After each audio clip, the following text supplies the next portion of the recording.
Hi, this is Joe Jacobson at Wycombe Wanderers, and you're listening to Wycombe Sound. The Wycombe Wanderers Show. This is the latest edition of the Wycombe Wanderers Show. Independent we are. It is, yes. I like you playing Joe Jacobson. Relevance with Wales playing tonight as well. Thank you. Nice review to kick off the show. Coming up in the next hour, we'll be hearing from manager Gareth Ainsworth and David Stockdale reflecting on the 0-0 draw at Portsmouth last Saturday. Stocko. That's what you have to say when you mention Stocko's name. I see. A bit like Stato from Fantasy Football. Oh, I get for those who remember. Thanks for explaining. Yes. Your mate David Baddiel. Oh, yeah. Thank you. Another reference. Also, we'll be reflecting on the Cup exit on Tuesday night. Yeah. I didn't see that one coming, particularly. Going down to Ascot on penalties. But, you have to say, fair play to Ascot for taking it so seriously and getting through to the final. Yes. And also we'll be heading back in our time machine to the 2007 to 2009 seasons where Scott McGleish was firing in the goals. Some spectacular ones as well. I was just watching one a little earlier against Chesterfield. And impressively, he's still playing, which when you're our age, that's quite good. It makes you feel like, I don't know, there's hope that maybe we could still be footballers. If we could revive our careers, if we have had one. No, fantastic. At the age of 48, he's still playing and has played for so many clubs. We'll be looking at some of them and hearing some great stories from him as well. Looking forward to that. And we have part 2 of my chat to Rob Couhig 2 weeks ago today. I was in Louisiana chatting to Mr. Couhig. We will be finding out his thoughts on stadium redevelopment and also on whether he's ever been tempted to part company with Gareth Ainsworth. All that and more to come in the next hour here on the Wycombe Wanderers Show. But first, let's take you back to Fratton Park on Saturday. And obviously Portsmouth, one of the teams who, they've been a bit kind of up and down, haven't they, in their form of late as well. But I think it's fair to say you never quite know what you're going to get with Portsmouth. That's right. You either get a sort of stunning victory where you think, I'm surprised they beat them, or they don't seem to be doing that well. And 0-0 against Portsmouth again. Well, not a bad result, but again, really, we do need to start winning, guys.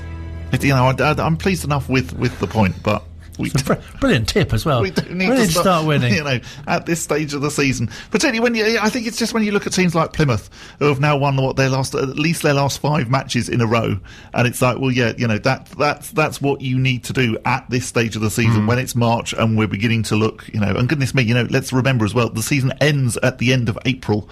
It's slightly earlier than normal this year, so we haven't actually got that many games left, and this is where you want to start putting in that sort of like unbeaten run. I was going to say, you look at the other teams around us and you think, they're not dropping points. If they were dropping points as well, it's exactly that. Yeah. I think you look at it, and there aren't many L's in the in the teams, and I mean the WLD bit. There aren't many L's in the teams. In fact, the only ones that are sort of like appear to be struggling at the moment are Rotherham, and they're clear enough anyway to not really have to worry. They can afford it. So we definitely need a few more W's on the board in a Plymouth Argyle type way. That said, of course, we have done well, and we are now on an unbeaten spell, and it's a good way to bounce back from obviously the slight dip in form that we had sort of a month or so ago. And the Cowleys have obviously got the team well organised, and as you'll hear in a few moments' time as well, their goalkeeper got man of the match. Yes, yeah, absolutely. And I mean, again, that's where you see, we were obviously dominant, just the fact that we had so many shots on goal, and the fact that he was man of the match, well, you have to slightly say, well, fair enough, okay. That does seem to typify recent displays as well. A lot of shots in recent games. Yeah, so suddenly the stats have slightly turned themselves on their head, haven't they? Whereas normally you would sort of expect to maybe see it the other way round. Actually, Wycombe are dominating the stats charts at the moment. Lots and lots of shots, lots of chances. We just need to put a few more of them actually in. And yeah, then I think actually the top 6 is definitely achievable by the end of the season. Pretty tight at the back as well. I've not conceded too many goals at all. That's another good thing, isn't it? And Stocko being absolutely fantastic at getting the clean sheets. So things have improved dramatically. When you look back on the poor run and some of the crazy results we had, you think back to the 5-5 and whatever. Well, yeah, that hasn't happened again. But at the same time, we do need to start scoring a few goals. But we're definitely doing the right thing at the back. Oh, excellent assessment, I'd say. So let's hear it from manager Gareth Ainsworth, who spoke to Phil after the game. 0-0, as we say, everything but goals, really. How it's 0-0, I'll never know. Their keeper's man of the match, and rightly so. He's made some fantastic saves. Came for a lot of crosses, came for a lot of corners, and that save against Lewis Wing's free kick is phenomenal. So the power of that was enough to take it in. But that's why he's an international, and fair play to him. But I don't think Pompey had a shot on target today, which is great. It's great testament to the way we're playing at the moment, the way that the boys are staying solid, resilient. The wind was howling today. First half we definitely had it with us, and we knew that Portsmouth would have it second half. But again, the boys adapted really well, and again we created the better chances second half. So real blood, guts, and thunder as predicted. Just a shame we couldn't finish it off today, but. I don't think it's too damaging that, looking at the results today, and the top teams can go and have their own private battle, but there's definitely 3 places to be absolutely scrapped for, and as long as we're in that, which we are, it's a brilliant place to be. Ruining those missed chances given the backdrop of the results elsewhere today? A little bit, but you can't come to Portsmouth and expect just to win. You've got to earn the right, and we just didn't hit the target at the right times, and when we did, Bazuna was equal to it, and unfortunately it just didn't drop at the end there. The pitch is in fantastic condition, by the way. It's a real good pitch to play on, and I thought we played the better stuff. Gareth McGleish, Jason McCarthy linking up really well. Darryl Horgan, fantastic game from him, and just missing that killer touch, and that happens sometimes. But we'll regroup now. The lads will have some days off because they need to recover, both physically and mentally, and all the boys who aren't playing mentally, I've stretched them as far as they can frustration wise. They need some time off, and they need to know that when it comes back, we've got 7 games to go, clean slate, let's go. Whatever decisions I make now, let's get behind the boys, because all anyone wants to do at this club is get promoted, me included, and it would be a fantastic achievement for this club. I know we were there last year, but honestly, this would be a fantastic year, probably eclipsing what we did, because this is a huge league this season. Some of the teams in this league, and the season really is split into 2, hasn't it? It's a bottom and a top. There's no real middle ground in this league, and I think it's going to be the highest points total ever for a playoff, and I think it's going to be the lowest total going down. It's a real split league, but the calibre of teams in it is making it that way, and just glad we're at the right end. And another clean sheet too. Another clean sheet, which is great. That's 4 in the last 5, is it? Yeah. So I'm losing all my stats here. The boys, I said to the boys, there's 9 games to go the other day. There's only 8. I'm all over the place, but. There's 7 to go, I know that now, and when we get back we've got 7 cup finals. If we can keep clean sheets in them all, we've got a hell of a chance. I'm looking forward to it now, but I'm also looking forward to maybe just a couple of days off, because it has been really intensive. Can I just say thank you to the fans today who travelled here, because you are absolutely fantastic. You outsang Portsmouth at times, which never happens, but I think that tells the tale of how this Wycombe side now is really turning heads. Yeah. Not bad for a long ball team, eh? Not bad for a long ball team. That was nice. And also, join us in next week's show when you find out what Gareth and the team do on their days off. Yes, because he said that a few times. Yeah, almost as if he was sort of like just seeking a bit of reassurance from Phil. So is it all right? We're going to have a few days off. Is that okay? Oh yes, that's fine. What he says about the table as well, when you look at the table, is absolutely right. And the games that we've got to go. Very much sort of like fall in pretty much to 2 categories of, we're either playing the teams that are around us or we're playing the teams right down the bottom. So Doncaster obviously being the next home game on the 2nd of April. Then we're away to Cambridge, who are towards the bottom, but probably just about have got enough points, or maybe need a few more just to make sure that they're safe. Then Gillingham, who are just above the relegation zone, away. So that's going to be tricky. Of course. Then Plymouth, who obviously keep winning. That's Good Friday, isn't it? That's Good Friday. They come to town.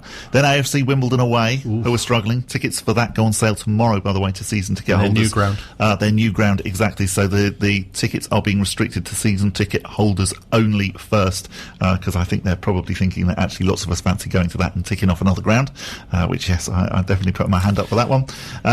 Then Sheffield Wednesday away, Sheffield Wednesday at home, and then Burton Albion away. Burton probably, again, a bit of a Cambridge, probably just about safe. Sheffield Wednesday at home. But Sheffield Wednesday at home, the penultimate game of the season, last home game of the season.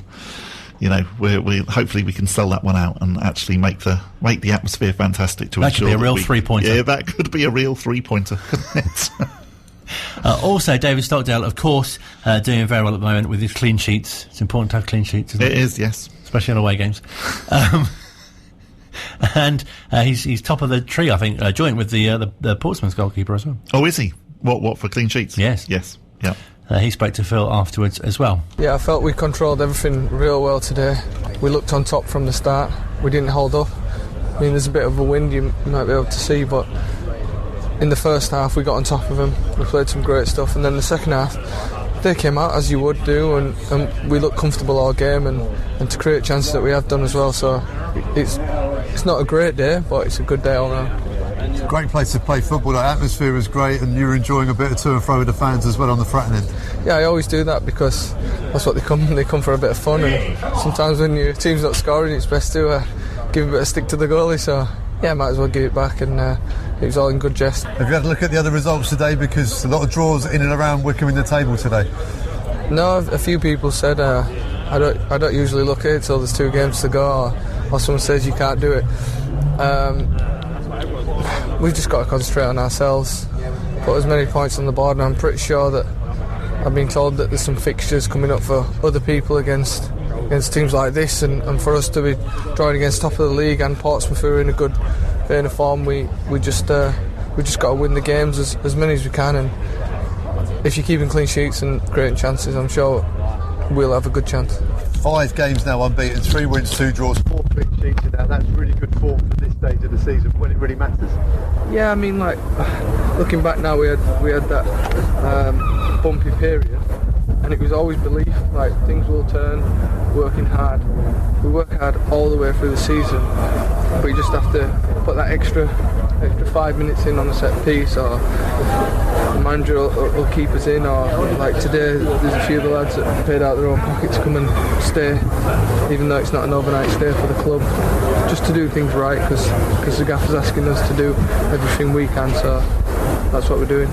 And with a weekend off now because of the international break, with Wycombe with momentum, is that a pain, or is that something that you can sort of relish and have a break?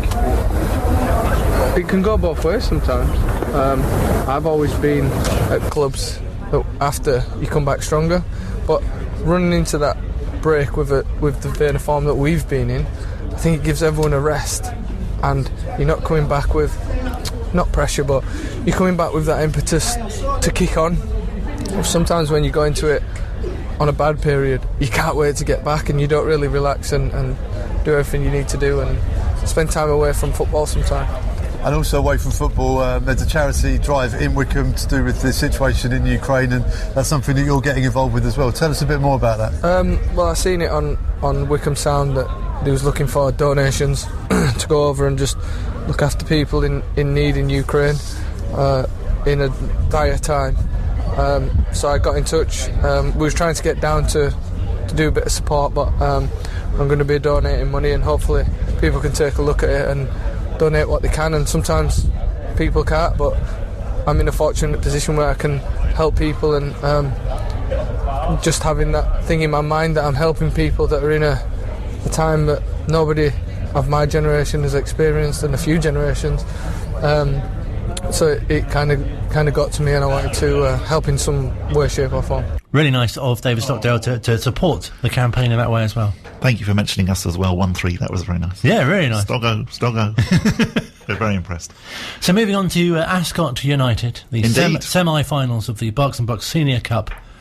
Played at the racecourse. Indeed, yeah. A crowd of 1,267, which was a record for the racecourse. Not the actual racecourse, like for when it's Ascot, but, you know, like the football team. Of course. A 0-0 draw. The game went straight to penalties. We only scored one of ours. Ascot scored 3, so they went through. And, you know, fair enough. On a penalty shootout, you have to take your chances and whatever. But even so, you know, full credit to Ascot United for clearly, you know, putting out a decent team.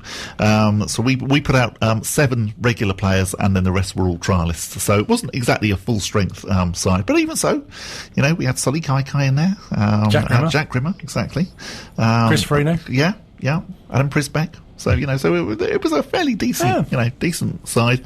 A good game by all accounts, but yes, Ascot going through on penalties, so they are through to the final of the Berks and Bucks Senior Cup. And leaving Wycombe to focus on the league. Indeed, yes. Yes, it's one of those things that actually once you're out of the cup, it's not really important, is it, the cup?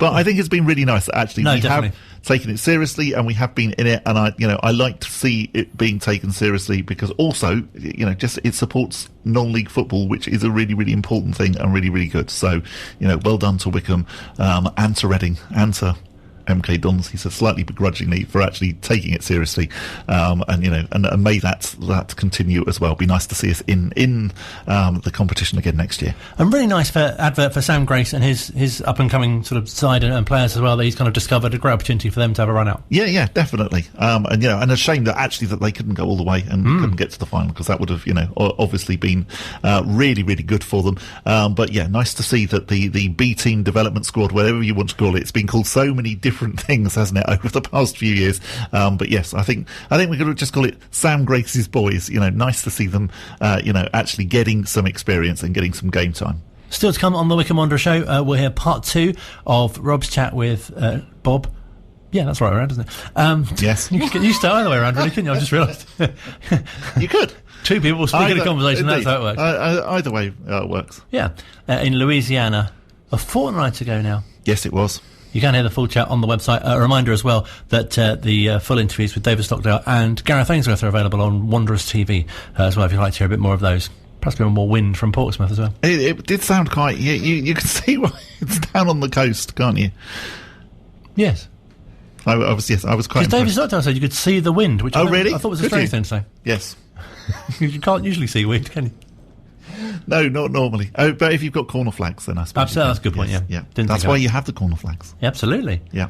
And to see where to take the corners from. Yes, that's right. In case you think you've wandered onto a golf course or something. Next week, we'll do more on the basics of football. Next week, the throw-in. Join us for that. Part 2 of the Wycombe Wanderers show on the way. Online, on Radio Player, and on 106.6 FM. This is Wycombe Sound. Can you put your ukulele away, please?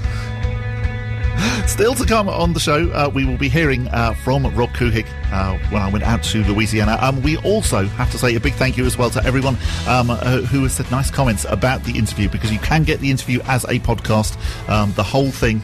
It's been said it's in a slight Louis Theroux style, which I promise I didn't do deliberately.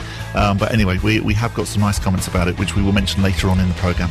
All for the cost of absolutely nothing as well. You could listen to that, can't you? You can, yes. It's completely free. But it's very entertaining. Well, not entertaining. Well, it's a bit entertaining. There's some entertaining bits. Yeah. I didn't set out to make it boring. First, though, I've been catching up with Scott McGleish, who you might recall was a striker at the club from... Cult hero. Absolutely. 2007 to 2009. Scored plenty of goals as well. A couple of goals of the season thrown in there as well. Brought in under Paul Lambert, of course. In fact, here's how he first joined the club. Bit of a strange one, to be fair. Year before, played against Wycombe when John Gorman was in charge, from when I was at Northampton, and I met John in the summer after that, and he said, I wanted to sign you at Wycombe, blah, blah, blah. He goes, but we'll cross paths at some point. And then literally later that summer, Colin Calderwood left Northampton, John took over, and that was it. I was there. I was signing with John, but not at Wycombe. And then when John resigned from Northampton, he'd been asked to put me on the transfer list, and the other two strikers as well. And John said, I'm not putting Scott on. He's the captain. He's our talisman. So, no, I'm not putting Scott on the transfer list. But he subsequently left. I got put on the transfer list a couple of months later. I think it was in the January, end of Jan. Paul and Wycombe coming in to take me on a transfer. I think I'd scored 5 in the last 7 games or something. So they were doing well. Wycombe, Northampton were in League 1 by then. And he came in to buy me. So it was really strange how it happened. It went from getting promoted the year before to being placed on the transfer list by the chairman at Northampton. Didn't hear anything. And then all of a sudden there was a call saying, Wycombe have come in for you. The manager at the time was Stuart Gray at Northampton. He said, I don't want you to go, but you got to be able to go and talk to them and go talk. I want you to talk, but I'd like you to come back. But I went and spoke with Paul, and I was happy with what we were talking about and the project, and I decided the move was right for me. So it must have been such a sort of interesting time in your career. Yeah, like I say, I stayed mainly at clubs for like 2-3 years. That's what happens in the sort of League 1, League 2.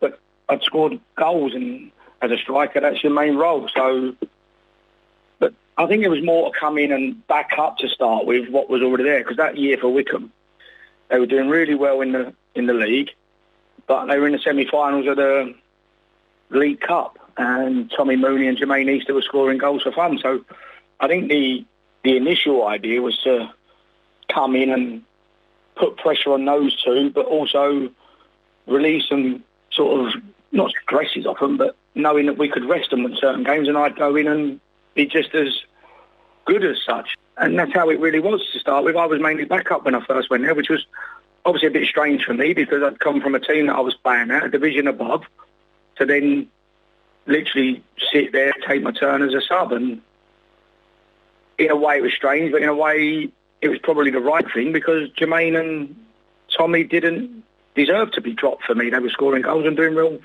early part of the season before I got there. But once you did start to get around in the team, you must have felt that you really kind of hit the ground running and were really pleased with your own form as well. Yeah, me and Paul had a chat in the summer, and he said to me that I made a little bit of a mistake. Obviously, I stuck with the other two boys because of what they'd done. You haven't really had a run in the team, but don't worry, this summer you will. Tommy was leaving, Jermaine was looking to leave. He goes, this season you'll get your chance. I was like, yeah, listen, like anybody, all you want is a chance to earn your shirt, and then it's down to you to keep the shirt. And like I say, that year, I think it was 26 league goals. So I proved myself right, and obviously Paul had proved himself right in signing me. It must have felt a great time to be sort of contributing as well, because obviously getting to the playoffs that year too. Yeah, and that's the thing you want. You want to be able to progress. You want the team to be up at the top end, so you're challenging for things. And as a striker, you want to be scoring goals that can help you do that. And like I say, thankfully, I was able to do that. But the team as a whole was scoring goals, which was good. And you got 2 goals of the season as well, voted for by the fans. That must have meant a lot to you.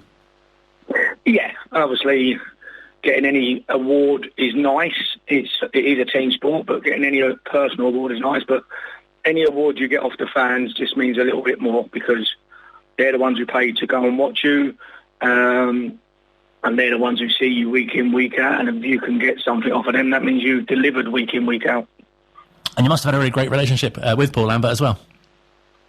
Yeah, like I say, Paul, I think he gets it from Martin O'Neill. It was when I first come in, unless we had a Tuesday night game, you kind of didn't see him early part of the week. Obviously, he had his family he had to contend with in Scotland, so he back and forth a little. But he didn't want people or players to be friendly with him. It weren't like, oh, we're friends. There was a relationship. It was a manager and a player. Yes, everyone got on with him, and there was banter and all that as well, but there was a strict line of professionalism. So when he was in, it was like, right, the manager's here, I've got to sort of make sure I'm on my game, I'm on my training session, I'm not mucking about. I think he might have got that from Martin, but yeah, I mean, Paul told me, you know, Scott, look, just keep doing what you're doing. I can't teach you how to score goals. He goes, because that was never my role. So for what you're doing, you're scoring goals, you're getting yourself in the right positions, keep doing it. So it just gives you belief in yourself when people say that to you. And also as well, from many ex-players we speak to from different areas, they really comment on the great camaraderie among the team in the dressing room. Was that something that you felt in the time that you were at the club? Yeah. We had some, to be fair, I say characters. We had some good players in there. I mean, Tommy Dock, Gary Holt, Sergio Torres, Stefan Oates. I mean, you're talking there's midfielders there. Matty Bloomfield, who's still there. We had some really, really good characters in there. And then you've got like some Mike Williamson and Russell Martin who have gone on and gone into the highest levels. So the camaraderie between everybody was fantastic. We all wanted the same goal, but we all also enjoyed each other's company, and that's quite rare. As a club, at that time, it was going well. The season before, semi-finals of the League Cup as a League 2 club. That second year, riding high and ended up in the playoffs. Yes, we got beat, but in the playoffs. So as a club, from the outside in, it looked fantastic. And at the time, for the players, it was fantastic. Anything we wanted to do, we could do together. We travelled, we prepared right, we had everything we needed. You couldn't fault it at the time. And overall, how do you look back at your time at the club? I look at it as a success, obviously a tinge of, not regret, because I never regret anything. I do, you have to live with it. But a bit of a sadness the way it ended. But that's football. No, definitely. And are there any particular games or goals or occasions that really stand out from your time at Adams Park? Probably the easiest one to stand out would be Mansfield away. We won 4-0 and I got all 4, even though they tried to say one of them was an own goal. But I remember that we had the red and white quarters kit on, windy night, and we beat Mansfield 4-0. So that stands out. And the playoff semi-final against Stockport was obviously a bitter memory, but again, like I say, that's football. These are the highs and lows you've got to get on with. It's fantastic that occasions like that really do stand out, though, because obviously you've made so many appearances, and huge congratulations for over 1,000. It must be something you must be so proud of. Yeah, I mean, they say over 1,000. I mean, that's 1,000 still counting, because obviously I'm still playing Step 5 non-league. But I think if they want to call it the professional game, it was 800, I believe. So, but yeah, 800 in any professional level. Considering I didn't do an apprenticeship, I started in non-league. I jumped 7 divisions as a 20-year-old, and never would have thought I'd get anywhere near 800 professional games. Yeah, I'm very proud of it. You must see someone like Adebayo Akinfenwa retiring this season and thinking, well, I'm still playing, Well, yeah, I've moved back a bit now. I mean, I'm assistant manager, but it becomes player assistant manager, and yeah, I tend to fill in up front if need be, or play centre half if need be. And do you have any other sort of particular sort of favourite clubs that you've been at? I mean, you had a couple of spells at Chesham, obviously locally. You say Northampton did really well there as well. Yeah, Northampton. I mean, if you look at my career, I've kind of been at a club, gone away, come back, be it on loan or another period. But Northampton was a really good period for me. But obviously, Orient 4 times technically I was there, and that kind of become your spiritual home, because I've been there so many times over the period of my career. And do you look back at sort of favourite goals, obviously you've had, obviously you've scored so many, but are there particular sort of really standout goals that you remember, or just pleased to still be doing it? No, obviously there's a few standout goals. Northampton, we won 1-0 against Chester, and I scored it, and that got guaranteed us second place and promotion, so that one stands out pretty easy. And then I had a couple for Colchester. I scored an overhead kick against Bristol City. I think that was my 100th goal, so it's just stood in my mind. I mean, one for Northampton ended up being against Bristol Rovers, and it was like my 100th league goal. So I had a 100th career goal and then a 100th league goal against either side of Bristol. But I do actually remember a goal. I remember the goal. I can't remember if it was Northampton or Colchester against Wycombe. It got played over the top. I ran on, took a chest, and then sort of volleyed it from 25 yards over the advancing keeper at Adams Park. So I'm not sure that'll go down too well, remembering that one. No, perhaps keep that quiet. It must be so nice for you to be in the position that you're in as well. I'm sure you get younger players, asking advice all the time, and obviously that you've sort of been there and done it. Yeah, so this year when I was at Leverstock, we took over in the summer. Not that you go in and promote what you've done or nothing. I kept it quite quiet. A lot of the boys there knew that I'd played football, and you're talking 10 years ago I stopped playing professionally, but there's a few there, 18 to sort of 21-year-olds who weren't quite sure or didn't know that I actually played professionally, and I never told them. You're coaching them and they're like, okay, they're listening.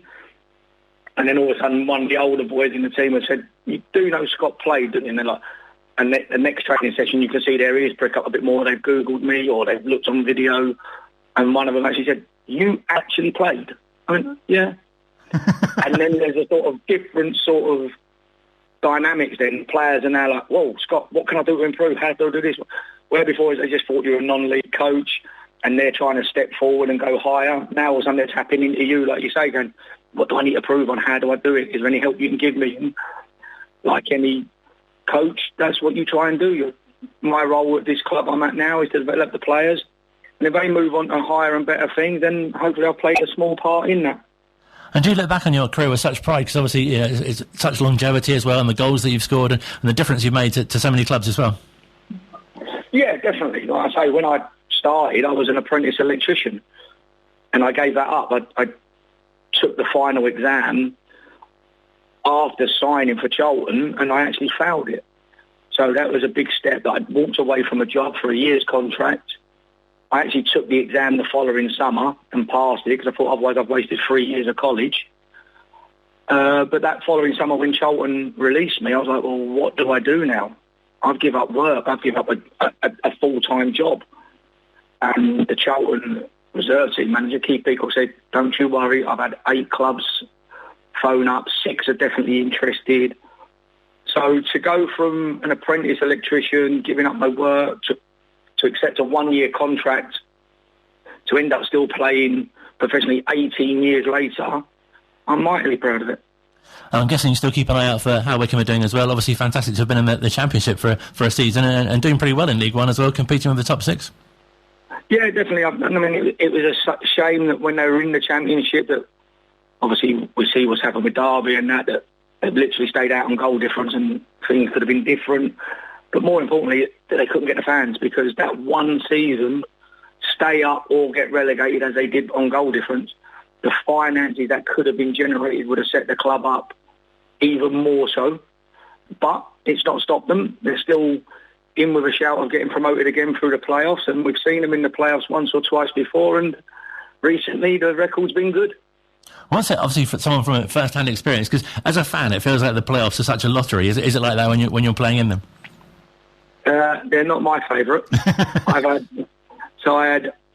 think I had 4 goes at the playoffs, or 5, and then 3 goes at the Johnston Paint League Trophy sort of area final at the time, and never once got to the playoffs or the showcase final. So, yeah, they're definitely not my favourite, the playoffs, but they make the season interesting for a lot longer, because you look at it now, some of the teams are clear, and if it was just the automatic places, then there wouldn't be a lot to play for some of the clubs. But it definitely keeps the interest in. It generates more money for every team.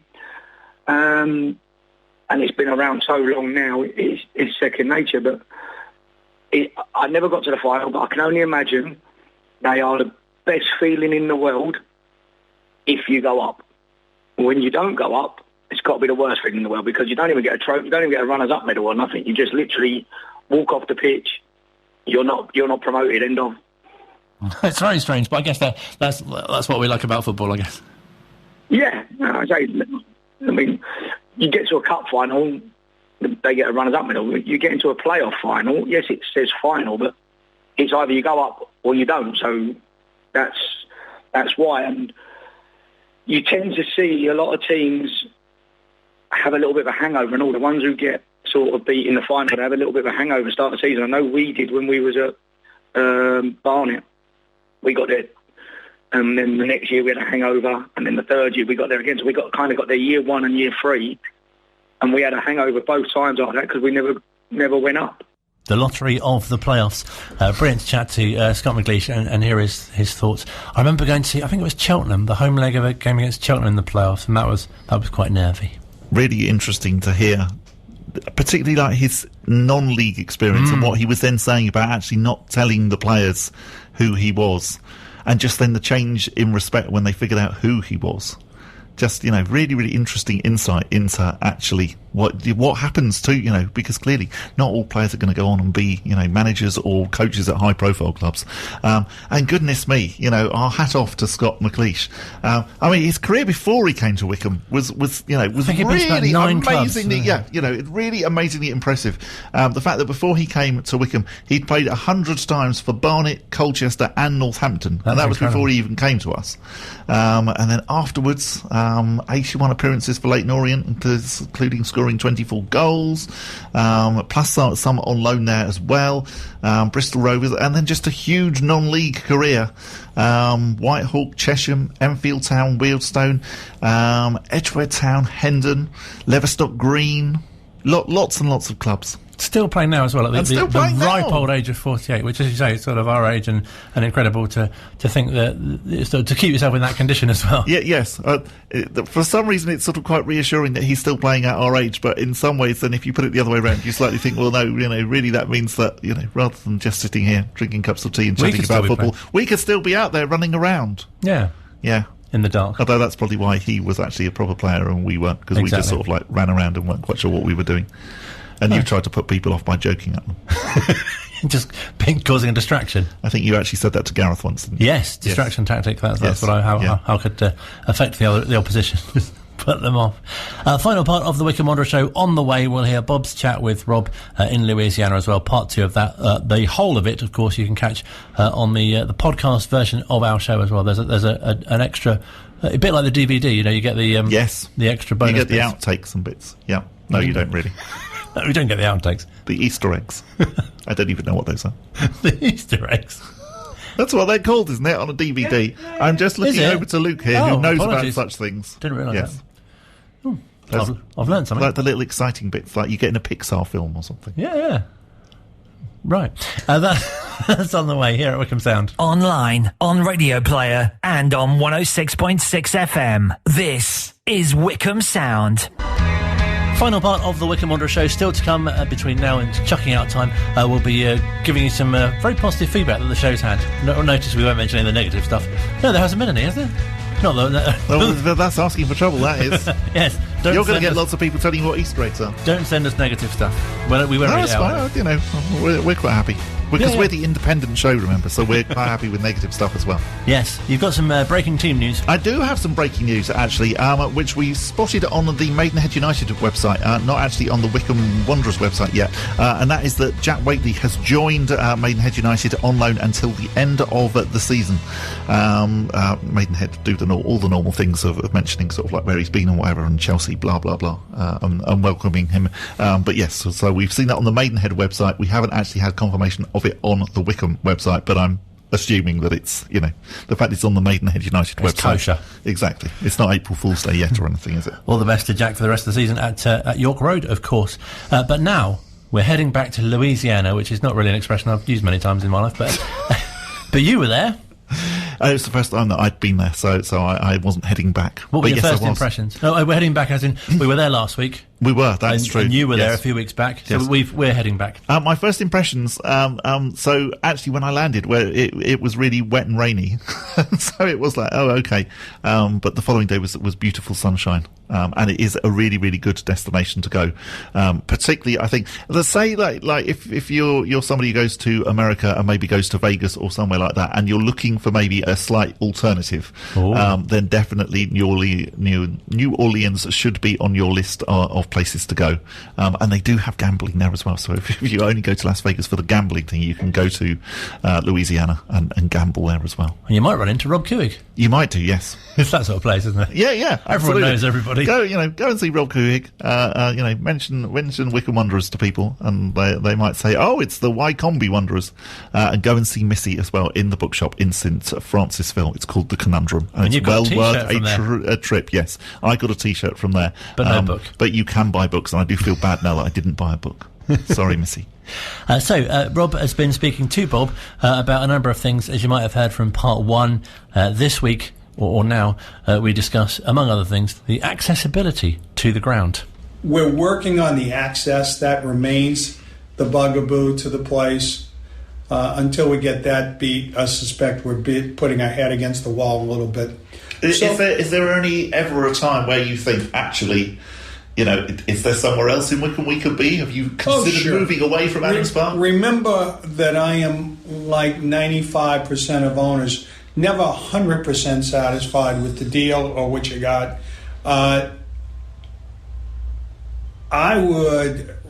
My partner in this is the trust, and they are our landlord, and they are jealous about the use of the facility, as they should be. But every once in a while we think, gosh, we're spending a lot of money. Do we really want to spend it here, or would we better off spending it out on the 404 or where someplace? But you got to find a big chunk of land. You got to pay for a big chunk of land. And I'm at an age where I don't know that I want to get into a 6 or 8 year battle to put together a new stadium. Yeah. But we have to do something with the Terrace Inn. It is fit for purpose, but it could be so much better. I would like to bring it closer to the pitch itself. I'd like to make it a little bit more vertical. I'd like to put more hospitality area underneath or on top, or both.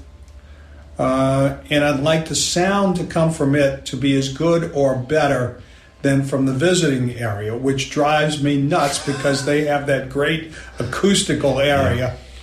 But we've come up with a plan for that as well. We're probably going to divide the visiting away end in half next year and sort of move half of them onto the family side. Now, you did that a few weeks ago, and I thought it was wonderful. So you had the kids from Millbrook School come in, and, you know, because they're school kids, you know, they made a lot of noise the whole game. And it worked. It was a really, really good use of that space. I have to tell you that the Millbrook School, we're in a partnership with them now where they park cars.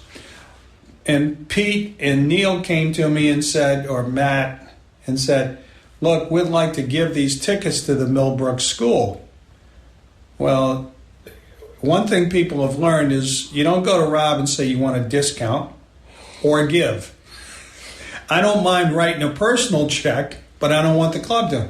And I was opposed to it, but Pete used his goodwill, Matt used theirs, and I agreed to it.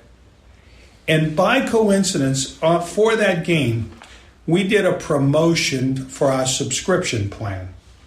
And the guy who won, I don't know if this was top prize or the lowest prize, got to spend the day with me. I saw. Yeah, and so we're sitting having breakfast, and I said to him, when was the first time you went to a Wycombe game? He said, well, when I was in school, they gave us a free ticket. Okay, maybe these guys are on to something. Definitely. I think if you could give some tickets away to a school for each different game, you're going to get some of those kids. Right. You know, definitely. I mean, the first football game I went to was when I was 8 years old. Oh, really? And I've been a football fan ever since. And, and I think there's a lot of similar stories as well. You know, if you give the tickets to the parents and the kids, then yeah, definitely. But it was a great use of that stand. Right. No, they convinced me. Yeah, that's really good to hear. But yeah, so with regards to the access, can you ever see another road going? I don't even know at the other side of the club. And I'm not telling stories out of school. We're working at that constantly. Okay. I in fact asked Neil, who's our operations guy, and Trevor, why don't we have it? What do we need to do?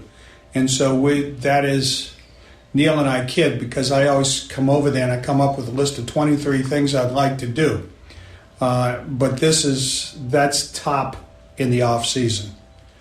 The only other thing I want to do that's even as high on that list is probably the replacement of most of the men's bathrooms. Isn't that weird? Yeah, but I can understand that as well. So yeah, you do. But the thing is, it's a room that you spend such a short amount of time, right? But at the same time, I mean, want people to. I want people when they go there to walk away and say, "That was a terrific time. Did we win?" And then if we win, it's just that much better. Sure. I think the trouble with English football culture is that actually the winning is, for 95% of the people who go, that's the number one thing. Now, I went to the Pelicans game last night, and I was really interested in that actually the whole psychology is slightly different. Now, the game was really poor. It was a really bad game. The first bad game we've played in a while, too. Okay, yeah. So Orlando Magic were much better, really, and should have been far further ahead. And the Pelicans didn't take the opportunities that they had to actually to be closer. But what really fascinated me was that, with still 20, 30 seconds to go, they will be doing things like the fan cam and the dance cam and whatever. Now, if you did that at Wycombe and we were, say, 2-0 down after 85 minutes, you'd probably get a lot of fans doing rude gestures and not wanting to know. But doing it at the Pelicans game, everyone's still having a good time and dancing around. And I thought, this is the difference between us. No, that's... Actually, in England, everybody goes because all they want to see is a Wycombe 1-0 win. It doesn't matter if it's a rubbish game and if it's a really poor goal. If we come away and we've won 1-0, everyone's like, oh, yeah. Whereas the amazing thing with the Pelicans, even when they knew that they were going to lose, everyone's still having a good time. Well, you're very perceptive, because when I talked about buying the club, my brother Kevin, who is a huge English football fan, I should say. He's been a Liverpool guy for 40 years, used to fly over to watch the team a couple of times a year, knows every player for the past 50 years. Pete, big football fan.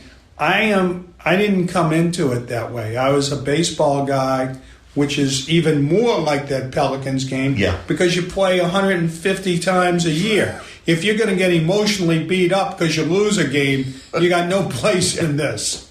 And they both cautioned me that my natural sort of tendency towards showmanship and having a good time ran the risk of being not welcome, is the kindest term I will use, by the traditional fan.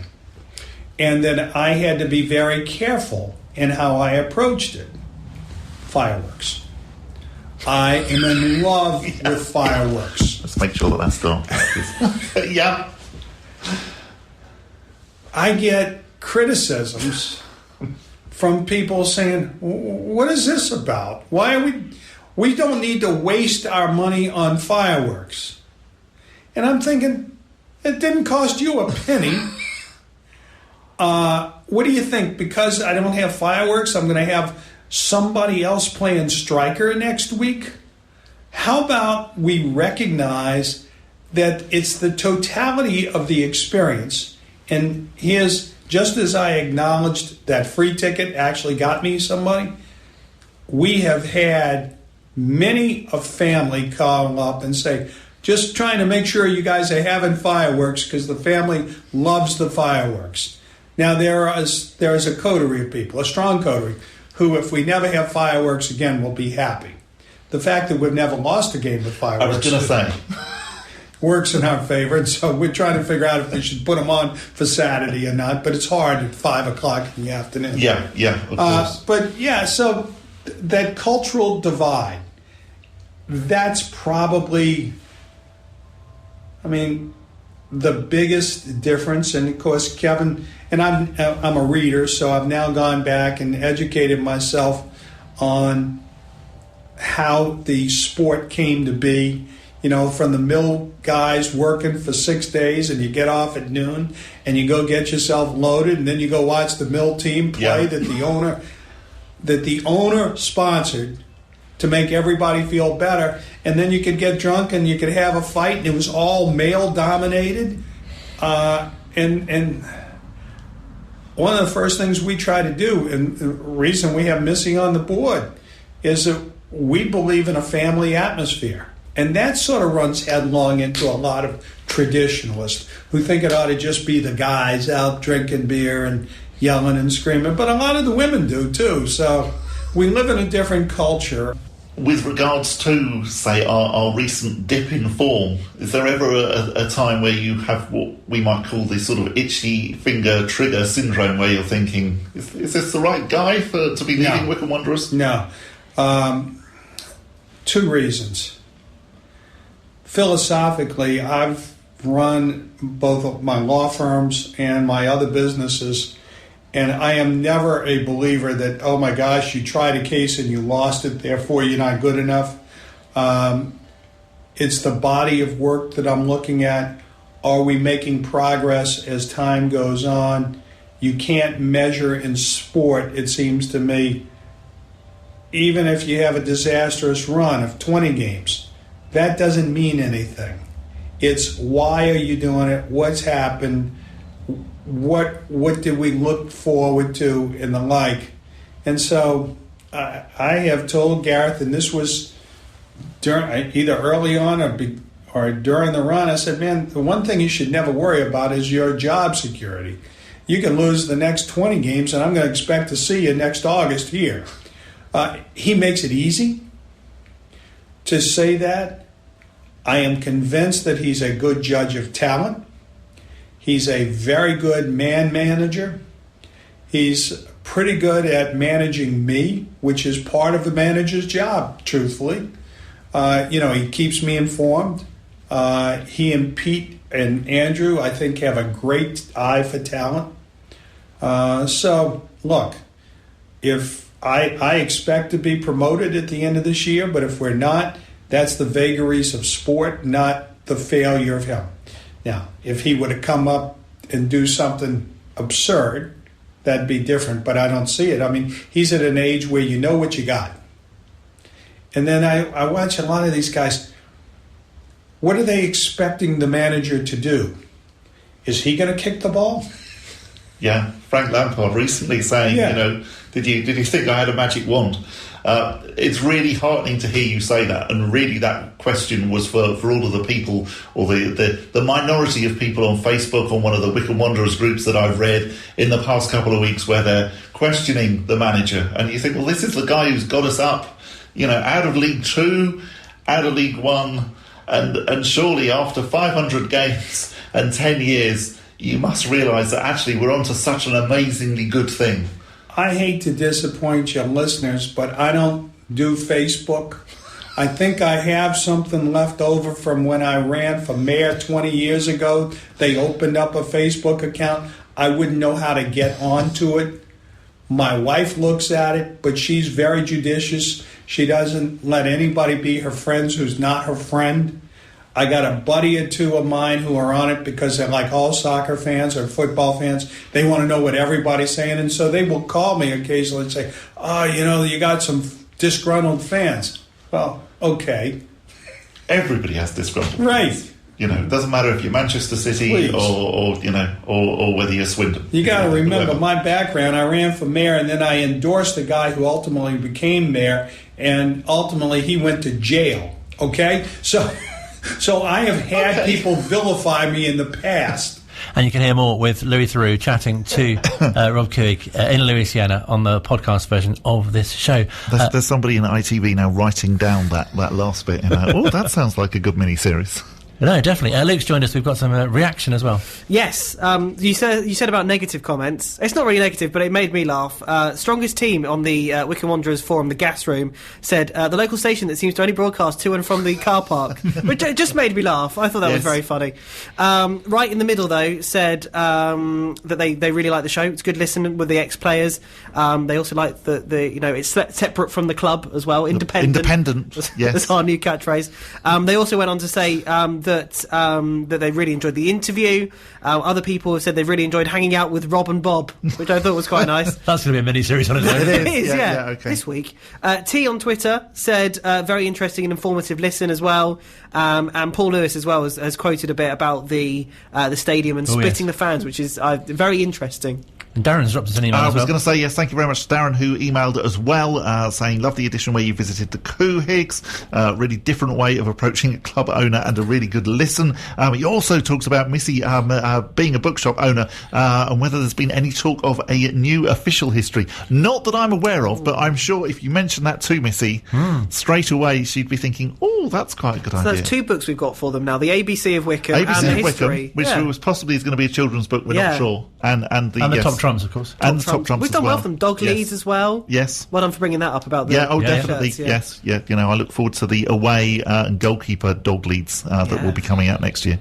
No, definitely, especially for the Mardi Gras kits as well. Yes. And again, obviously we've just missed Mardi Gras, and that was one thing that was slightly annoying, is that I missed going to New Orleans for Mardi Gras. Although been after the Lord Mayor show. Well, it's slightly, but actually, if you haven't been there for Mardi Gras before and you're just there on a normal night, you do think, goodness me, if it's like this on a normal night, I can't can't imagine what it is like on Mardi Gras night. Let's go and do the show from Louisiana for Mardi Gras next year. The only slightly disappointing thing is they don't really do the pancakes. I know. It's like, come on, America's like full of pancakes. Why don't you actually celebrate? America's full of pancakes. That's great. You know, you can't get past a breakfast without having a pancake in America. And yet they don't take the opportunity to actually celebrate a day of one of their best culinary dishes. Oh, very strange. That's brilliant. I like that. Thank you so much for your positive comments. Really, really interesting to hear that you're enjoying the shows as well. And obviously, as I say, Bob's interview with Rob Couhig in Louisiana, it's Louis Theroux-esque. Yes, indeed. Yes. Maybe coming soon. Bob interviewing Joe Jacobson's dad in Wales. Any final words for the week? Oh no! Final words for the week. Playing for Iraq. Talk about playing for Iraq. Playing for Iraq. Ali Al-Hamadi went today and played for 5 minutes. 85th minute he went on, yeah. It's quite a long way to go It really to play is. for 5 minutes, but there you go. You know, Every second counts at international level.